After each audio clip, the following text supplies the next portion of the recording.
ಬೆಂಗಳೂರಿನ ಮಾದನಾಯಕನಹಳ್ಳಿಯಲ್ಲಿ gang rape ಪ್ರಕರಣಕ್ಕೆ ಸಂಬಂಧಪಟ್ಟ ಹಾಗೆ ಕಾರ್ತಿಕ್, ಮಿಥುನ್, ನವೀನ್ ಹಾಗೆಯೇ ಮತ್ತೊಬ್ಬ ಕಾರ್ತಿಕ್ ಈ ನಾಲ್ವರನ್ನ ಇದೀಗ ಬಂಧನಕ್ಕೆ ಒಳಪಡಿಸಿದ್ದಾರೆ ಪೊಲೀಸರು. ಗ್ಯಾಂಗ್ ರೇಪ್ಗೆ ಸ್ಕೆಚ್ ಹಾಕಿದ್ದೆ ಮಿಥುನ್ ಹಾಗೆಯೇ ಕಾರ್ತಿಕ್. ಇದೀಗ ಕಾರ್ತಿಕ್, ಮಿಥುನ್, ನವೀನ್ ಮತ್ತು ಕಾರ್ತಿಕ್ ಈ ನಾಲ್ವರನ್ನ ಕೂಡ ಪೊಲೀಸರು ಅರೆಸ್ಟ್ ಮಾಡಿದ್ದಾರೆ. ಮಹಿಳೆಯ ಮನೆ, ಏರಿಯಾ ಎಲ್ಲವನ್ನ ಕೂಡ ಇವರು ತಿಳ್ಕೊಂಡಿದ್ರು. ಮೊದಲು ಆಕೆಯ ಮನೆಯಲ್ಲಿದೆ, ಆ ಏರಿಯಾ ಯಾವ ರೀತಿಯಾಗಿದೆ, ಸೈಲೆಂಟ್ ಆಗಿದೆಯಾ, ಯಾರ್ಯಾರು ಓಡಾಡ್ತಾರೆ, ಯಾವ ಟೈಮಲ್ಲಿ ಓಡಾಡ್ತಾರೆ, ಇವೆಲ್ಲದರ ಬಗ್ಗೆ ಕೂಡ ಮಾಹಿತಿಯನ್ನು ಕಲೆ ಹಾಕಿದ್ರು. ಮಹಿಳೆಯ ಓಡಾಟದ ಬಗ್ಗೆ ಕೂಡ ನಿಗಾ ವಹಿಸಿದ್ರು ಆರೋಪಿಗಳು. ಅಕ್ಟೋಬರ್ 21ರ ಸಂಜೆ ಗಂಗೊಂಡನಹಳ್ಳಿಯ ನಿರ್ಜನ ಪ್ರದೇಶದಲ್ಲಿ ಪಾರ್ಟಿ ಮಾಡ್ತಾರೆ. ಅದಾದ ನಂತರ ರಾತ್ರಿ 9 ಗಂಟೆ ಬಳಿಕ ಏರಿಯಾದಲ್ಲಿ ಜನರ ಓಡಾಟ ಕಡಿಮೆಯಾಗಿತ್ತು. ಕತ್ತಲಾಗಿದ್ರಿಂದ ನೇರವಾಗಿ ಮನೆಗೆ ನುಗ್ಗಿ ಬೆದರಿಸಿ ಈ ಪಾಪಿಗಳು ರೇಪ್ ಮಾಡಿದ್ದಾರೆ. ಅತ್ಯಾಚಾರದ ಬಳಿಕ ಹಣ, ಮೊಬೈಲ್ ಅನ್ನ ದೋಚಿ ಪರಾರಿಯಾಗಿದೆ ಈ ಗ್ಯಾಂಗ್. ಇದೀಗ ನಾಲ್ವರನ್ನ ಅರೆಸ್ಟ್ ಮಾಡಿದ್ದಾರೆ ಪೊಲೀಸರು. ಕೃತ್ಯ ಎಸಗೋದಕ್ಕೂ ಮುನ್ನ ಈ ನಿರ್ಜನ ಪ್ರದೇಶದಲ್ಲಿ ಭರ್ಜರಿ ಪಾರ್ಟಿ ಮಾಡಿದ್ದಾರೆ. ಪಾರ್ಟಿ ಬಳಿಕ ಗ್ಯಾಂಗ್ ರೇಪ್ ಮಾಡಿ ಅಲ್ಲಿಂದ ಎಸ್ಕೇಪ್ ಆಗಿದ್ದಾರೆ. ಈಗಾಗಲೇ ಪೊಲೀಸರು ನಾಲ್ವರನ್ನು ಕೂಡ ಅರೆಸ್ಟ್ ಮಾಡಿದ್ದಾರೆ. ಈ ಒಂದು ಸ್ಥಳದಿಂದ ನಮ್ಮ ರಿಪೋರ್ಟರ್ ಗಂಗಾಧರ್ ಮಾಹಿತಿ ಕೊಟ್ಟಿದ್ದಾರೆ, ನೋಡೋಣ. ಮಾದನಾಯಕನಹಳ್ಳಿ ಪೊಲೀಸ್ ಠಾಣಾ ವ್ಯಾಪ್ತಿಯಲ್ಲಿ ನಡೆದಿರುವಂತಹ ಗ್ಯಾಂಗ್ ರೇಪ್ ಪ್ರಕರಣ ಎಲ್ಲರನ್ನೂ ಕೂಡ ಬೆಚ್ಚಿ ಬೀಳಿಸಿರುವಂಥದ್ದು. ಈ ಪ್ರಕರಣಕ್ಕೆ ಸಂಬಂಧಪಟ್ಟಂತೆ ಪೊಲೀಸರು ಈಗ ಆರೋಪಿಗಳನ್ನು ಬಂಧನ ಮಾಡಿ ವಿಚಾರಣೆ ಕೂಡ ನಡೆಸ್ತಾ ಇದ್ದಾರೆ. ಆದರೆ ಆರೋಪಿಗಳು ಗಂಗೊಂಡನಹಳ್ಳಿಯ ಒಂದು ನಿರ್ಜನ ಪ್ರದೇಶದಲ್ಲಿ ಅವರು 9 ಗಂಟೆ ಹೋಗೋಕ್ಕೂ ಮುನ್ನ ಉಳ್ಕೊಂಡಿದ್ರು. ಎಲ್ಲಿಂದ ಅವರು ಎಸ್ಕೇಪ್ ಆದರು ಅನ್ನೋದ್ರ ಬಗ್ಗೆ ಮಾಹಿತಿ ಇರುವಂಥದ್ದು. ಸದ್ಯ ನಾವೀಗ ಆರೋಪಿಗಳು ಎಲ್ಲಿ ಇದ್ರು, ಎಲ್ಲಿ ಸ್ಕೆಚ್ ಮಾಡ್ಕೊಂಡು ಪ್ಲಾನ್ ಮಾಡಿದ್ರು ಅನ್ನೋದ್ರ ಬಗ್ಗೆ ನಾವು ಘಟನಾ ಸ್ಥಳದಲ್ಲಿ ಇದ್ದೇವೆ. ಇದು ಗಂಗೊಂಡನಹಳ್ಳಿಯ ಒಂದು ನಿರ್ಜನ ಪ್ರದೇಶ. ಈ ಜಾಗಗಳಲ್ಲಿ ಆರೋಪಿಗಳಿದ್ರು ಅನ್ನೋ ಬಗ್ಗೆ ಸದ್ಯಕ್ಕೆ ಮಾಹಿತಿ ಇರುವಂಥದ್ದು. ಅಂದರೆ ಅವತ್ತು ಸಂಜೆ ಅವರು ಪಾರ್ಟಿ ಮಾಡಿದ್ದಾರೆ. ಮಧ್ಯಾಹ್ನದ ನಂತರ ಕೂಡ ಅವರೊಂದು ಪಾರ್ಟಿಯನ್ನು ಮಾಡ್ಕೊಂಡಿರುವಂಥದ್ದು. ಪಾರ್ಟಿ ಮಾಡಿದಂಥ ಬಳಿಕ ಇಲ್ಲಿಂದ ನೇರವಾಗಿ ಒಂದು ಜಾಗದಿಂದ ಅವರು ಇಲ್ಲಿಂದ ಎಸ್ಕೇಪ್ ಆಗಿರುವಂತಹ ಬಗ್ಗೆ ಮಾಹಿತಿ ಸಿಗ್ತಾ ಇರುವಂಥದ್ದು. ಅಂದರೆ ಸಂತ್ರಸ್ತೆಯ ಮನೆಗೆ ಹೋಗುವಕ್ಕೆ ಮುನ್ನ, ಅಂದರೆ ಆರೋಪಿಗಳೇನಿದ್ದಾರೆ ಸಂತ್ರಸ್ತೆ ಮನೆಗೆ ಹೋಗೋಕ್ಕೂ ಮುನ್ನ ಇಲ್ಲಿ ಗಾಡಿಗಳನ್ನು ಹಾಕೊಂಡು ಒಂದು ಬುಲೆಟ್ ಬೈಕು ಮತ್ತು ಒಂದು ವೈಟ್ ಬ್ಯಾಗ್, ಒಂದು ಬೇರೆ ಮತ್ತೊಂದು ಟೂ ವೀಲರ್ ಏನಿದೆ, ಟೂ ವೀಲರಲ್ಲಿ ಆರೋಪಿಗಳು ಬಂದಿರುವಂಥದ್ದು.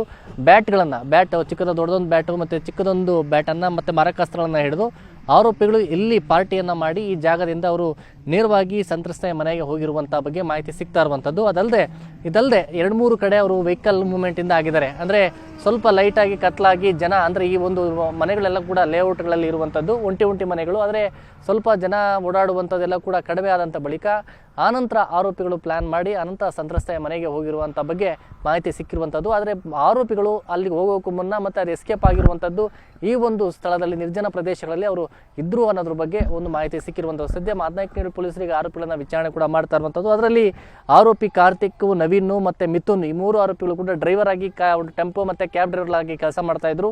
ಜೊತೆಯಲ್ಲಿ ಅವ್ರ ನವೀನ್ ಮತ್ತು ಅದರಲ್ಲಿ ಕಾರ್ತಿಕ್ ಇಬ್ಬರು ಕೂಡ ಅವರು ರಾಬರ್ಸ್ ಕೂಡ ನೆಲಮಂಗಲ ಗ್ರಾಮಾಂತರದಲ್ಲಿ ಕೂಡ ಅವ್ರ ಮೇಲೆ ರಾಬರಿ ಕೇಸು ಕೂಡ ಇರುವಂಥದ್ದು. ಈಗ ಹಳೆ ಎಮ್ಮಗಳು ಕೂಡ ಅದೇ ನಿಟ್ಟಿನಲ್ಲಿ ಮನೆಯಲ್ಲೂ ಕೂಡ ಸಂತ್ರಸ್ತೆಯ ಮನೆಯಲ್ಲಿ ಗ್ಯಾಂಗ್ ರೇಪ್ ಮಾಡಿದಂಥ ಬಳಿಕ ಆನಂತರ ಅವರು ಅಲ್ಲಿಂದ ಮನೆಯಲ್ಲಿದ್ದಂಥ 25,000 ಹಣ ಮತ್ತು ಒಂದು ಮೊಬೈಲನ್ನು ಕೂಡ ಅವರು ವಶಕ್ಕೆ ಪಡ್ಕೊಂಡ್ರು. ಅಂದರೆ ಕೈಲಿಂದ ಕಿತ್ಕೊಂಡು ಅಲ್ಲಿಂದ ಎಸ್ಕೇಪ್ ಆಗಿರುವಂಥದ್ದು. ಮತ್ತು ಇದೆಲ್ಲರ ಮಾಸ್ಟರ್ ಮೈಂಡ್ ಗ್ಯಾಂಗ್ ರೇಪ್ನ ಮಿಥುನ್ ಅಂತ ಕೂಡ ಹೇಳಲಾಗ್ತಾ ಇದೆ. ಈ ನಿಟ್ಟಿನಲ್ಲಿ ಆರೋಪಿಗಳನ್ನು ತೀವ್ರ ವಿಚಾರಣೆ ಕೂಡ ಮಾಡಲಾಗ್ತಾ ಇರುವಂಥದ್ದು. ಅನಂತರ ಈ ಒಂದು ನಿರ್ಜನ ಪ್ರದೇಶಗಳಲ್ಲಿ ಆರೋಪಿಗಳು ಉಳ್ಕೊಂಡು ಆನಂತರ ಸಂತ್ರಸ್ತ ಮನೆಗೆ ಹೋಗಿ ಅನಂತರ ಅಲ್ಲಿ 112ಗೆ ಕರೆ ಮಾಡಿ ಪೊಲೀಸರು ಬರ್ತಾರೆ ಅನ್ನೋ ಟೈಮ್ ಅಲ್ಲಿಂದ ಎಸ್ಕೇಪ್ ಆಗಿದ್ದಾರೆ. ಎಸ್ಕೇಪ್ ಆಗುವಂಥ ಸಂದರ್ಭದಲ್ಲೂ ಕೂಡ ಆರೋಪಿಗಳು ಇದೇ ಮಾರ್ಗದಲ್ಲಿ ಅವರು ಹೋಗಿರುವಂಥ ಬಗ್ಗೆ ಮಾಹಿತಿ ಸಿಗ್ತಾ ಇರುವಂಥದ್ದು. ಸದ್ಯ ಪೊಲೀಸರು ತೀವ್ರ ವಿಚಾರಣೆಯನ್ನು ಕೂಡ ಮಾಡ್ತಾ ಇರುವಂಥದ್ದು. SCP ಜಗದೀಶ್ ಅವರ ಒಂದು ನೇತೃತ್ವದಲ್ಲಿ ಈ ಒಂದು ತನಿಖೆ ನಡೀತಾ ಇದೆ. ಕ್ಯಾಮರಾ ಪರ್ಸನ್ ನೂರ್ ಜೊತೆ ಗಂಗಾಧರ್ ಭಕ್ತ, ನ್ಯೂಸ್ 18 ಬೆಂಗಳೂರು.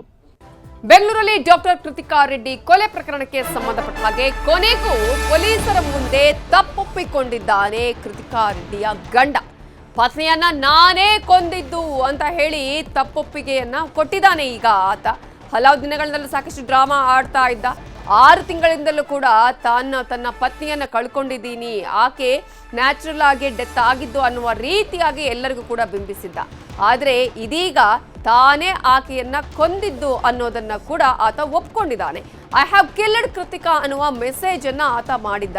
ತನ್ನ ಫ್ರೆಂಡ್ ಒಬ್ಬರಿಗೆ ಮೆಸೇಜ್ ಮಾಡಿದ್ದ ಡಾಕ್ಟರ್ ಮಹೇಂದ್ರನ ಮೊಬೈಲ್ ಡೇಟಾವನ್ನ ರಿಟ್ರೀವ್ ಮಾಡಿದ ಸಂದರ್ಭದಲ್ಲಿ ಈ ಒಂದು ಸತ್ಯ ಗೊತ್ತಾಗಿರೋದು. ಅದನ್ನ ಪ್ರಶ್ನೆ ಮಾಡಿದಾಗ ಆತ ಒಪ್ಕೊಂಡಿದ್ದಾನೆ ಪೊಲೀಸರ ತನಿಖೆಯಲ್ಲಿ. ಪತ್ನಿಯ ಆರೋಗ್ಯ ಸಮಸ್ಯೆಯಿಂದ ಈತ ಬೇಸತ್ತಿದ್ದ.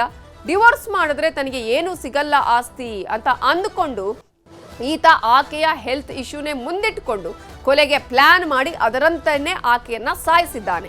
ನ್ಯಾಚುರಲ್ ಡೆತ್ ಅಂತ ಬಿಂಬಿಸಲು ಪ್ಲಾನ್ ಮಾಡಿದ್ದ. ತಾನೇ ಅನಸ್ತೇಶಿಯಾ ಕೊಟ್ಟು ಮಹೇಂದ್ರ ರೆಡ್ಡಿ ತನ್ನ ಪತ್ನಿಯನ್ನ ಕೊಂದಿದ್ದ.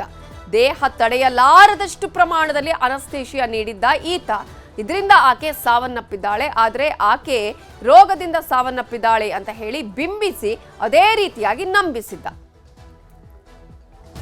ಇನ್ವೆಸ್ಟಿಗೇಷನ್ ನಾವು ಬಹಿರಂಗಾಗಿ ನಾವು ಹೇಳಲಿಕ್ಕೆ ಆಗಲ್ಲ, ಬಟ್ ಪ್ರೋಗ್ರೆಸ್ ಇದೆ. ಆರೋಪಿ ಅವ್ರದ್ದು ಏನೇನು ನಮ್ಮದು ಚಾರ್ಜ್ ಶೀಟ್ ಮಾಡಲಿಕ್ಕೆ ಏನೇನು ಎವಿಡೆನ್ಸಸ್ ಬೇಕು ಅದು ತುಂಬ ಸಿಕ್ಕಿದೆ. ಮತ್ತು ಕರೆಕ್ಟ್ ಡೈರೆಕ್ಷನ್ಲಿ ಕೇಸ್ ಹೋಗ್ತಾ ಇದೆ. ಏನು ನಾವು ಎವಿಡೆನ್ಸಸ್ ಫಸ್ಟ್ FSL ಇಂದ ಬಂತು, ಅದಾದಮೇಲೆ ಮೋಟಿವ್ ಬಗ್ಗೆ ಮತ್ತು ಯಾವ ರೀತಿ ಅವರು ಮಾಡಿದ್ದಾರೆ ಅದು ಎಲ್ಲರ ಬಗ್ಗೆ ಒಂದು ಸ್ಪಷ್ಟವಾಗಿ ನಮಗೆ ಚಿತ್ರಣ ಸಿಕ್ಕಿದೆ. ಚೆನ್ನಾಗಿ ನಮ್ಮ ಅವ್ರು ಕೆಲಸ ಮಾಡ್ತಾ ಇದ್ದಾರೆ ಅಲ್ಲಿ, ಮತ್ತು ಪರ್ಸ್ನಲ್ ಆಗಿ ಜಾಯಿಂಟ್ ಕಮಿಷನರ್ ಅವ್ರು day to day follow up ಮಾಡ್ತಿದ್ದಾರೆ. ಈಗ investigation is a very serious issue, so ನಾವು ಬಹಿರಂಗವಾಗಿ ಪ್ರೆಸ್ ಮೀಟಲ್ಲಿ ಹೇಳಲಿಕ್ಕೆ ಆಗಲ್ಲ. ಬಟ್ ಖಂಡಿತ ಇದು fit case for charge sheet ಇದೆ. And he is the accused and he has ಯಾವ ರೀತಿ ಮಾಡ್ಕೊಂಡಿದ್ರೆ ಅದರ ಬಗ್ಗೆ ನಮ್ಮ ಪೊಲೀಸ್ ಅವರು ಯಾವ ರೀತಿ ಚಾರ್ಜ್. ಇದೇ ವಿಚಾರಕ್ಕೆ ಸಂಬಂಧಪಟ್ಟ ಹಾಗೆ ಇನ್ನಷ್ಟು ಡೀಟೇಲ್ಸ್ ಅನ್ನ ಕೊಡೋದಕ್ಕೆ ನಮ್ಮ ರಿಪೋರ್ಟರ್ ಗಂಗಾಧರ್ ಈಗ ನೇರ ಸಂಪರ್ಕದಲ್ಲಿ ಜಾಯ್ನ್ ಆಗಿದ್ದಾರೆ. ಗಂಗಾಧರ್, ಇಲ್ಲಿವರೆಗೂ ಕೂಡ ತಾನೇನು ಆಕೆಯನ್ನ ಕೊಂದಿಲ್ಲ, ನಾನೇನು ಮಾಡಿಲ್ಲ ಅಂತ ಹೇಳ್ಕೊಂಡು ಬಂದಂತವನು ಕೊನೆಗೂ ಈಗ ತಪ್ಪೊಪ್ಕೊಂಡಿದ್ದು ಹೇಗೆ? ಪೊಲೀಸರು ಯಾವ ರೀತಿಯಾಗಿ ಎಲ್ಲ ಸಾಕ್ಷ್ಯಾಧಾರಗಳು ಸಿಕ್ಕಿವೆ ಪೊಲೀಸರಿಗೆ?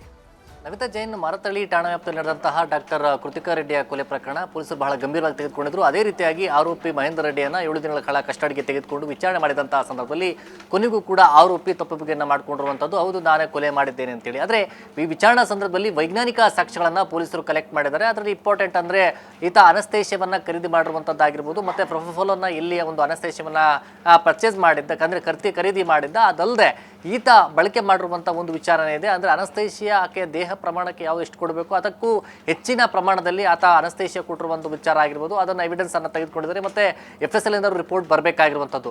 ಆದರೆ ಈಗ ಇಂಪಾರ್ಟೆಂಟ್ ಅಂತಂದರೆ ರಿಟ್ರೀವ್ ಬಂದಿರುವಂಥದ್ದು, ಅಂದರೆ ಆ ಮೊಬೈಲ್ ಒಂದು ಡೇಟಾವನ್ನು ಈಗ ರಿಟ್ರೀವ್ ಮಾಡಿದರೆ ಆ ಸಂದರ್ಭದಲ್ಲಿ ಈತನ ಒಂದು ಶಾಕಿಂಗ್ ವಿಚಾರ ಬೆಳಕಿಗೆ ಬಂದಿರುವಂಥದ್ದು. ಅಂದರೆ ಈ ಆರೋಪಿ ಓರ್ವರಿಗೊಬ್ಬರಿಗೆ ಒಂದು ಮೆಸೇಜನ್ನು ಮಾಡಿದ್ದಾನೆ, ಐ ಹ್ಯಾವ್ ಕಿಲ್ಡ್ ಅಂತೇಳಿ ಕೃತಿಕಾ ಅಂತ, ಐ ಹ್ಯಾವ್ ಕಿಲ್ಡ್ ಕೃತಿಕಾ ಅಂತೇಳಿ ಒಂದು ಟೆಕ್ಸ್ಟ್ ಮೆಸೇಜನ್ನು ಅಂದರೆ ಒಂದು ಮೆಸೇಜನ್ನು ಕಳಿಸಿರುವಂಥದ್ದು. ಅದು ಈಗ ಪೊಲೀಸರ ರಿಟ್ರೀವ್ಗೆ ಗೊತ್ತಾಗಿದೆ. ಅಂದರೆ ಈತ ಪ್ರೀ ಪ್ಲಾನ್ಡ್ ಆಗಿ ಆತ ಆಕೆಯನ್ನು ಕೊಲೆ ಮಾಡಿರುವಂಥದ್ದು ತನಿಖೆ ಸಂದರ್ಭದಲ್ಲಿ ಗೊತ್ತಾಗಿರುವಂಥದ್ದು. ಅಲ್ಲದೆ ಈತ ಹೇಳ್ತಾ ಇರುವಂಥದ್ದು ಅಂದರೆ ಆಕೆಯ ಒಂದು ಹೆಲ್ತ್ ವಿಚಾರವೇನಿತ್ತು, ಆ ಹೆಲ್ತ್ ವಿಚಾರದಿಂದ ಆತ ತನ್ನ ಬೇಸತ್ತಿದ್ದೆ, ಇದೇ ಕಾರಣಕ್ಕೆ ಮಾಡಿದೆ ಅಂತ ಆತ ಹೇಳ್ಕೊಳ್ತಾ ಇದ್ದಾನೆ. ಆದರೆ ಅವ್ರ ಫ್ಯಾಮಿಲಿಯವರು ಹೇಳುವಂಥದ್ದು ಯಾವುದೇ ರೀತಿ ಹೆಲ್ತ್ ವಿಚಾರ ಇಲ್ಲ ಅಂತೇಳಿ.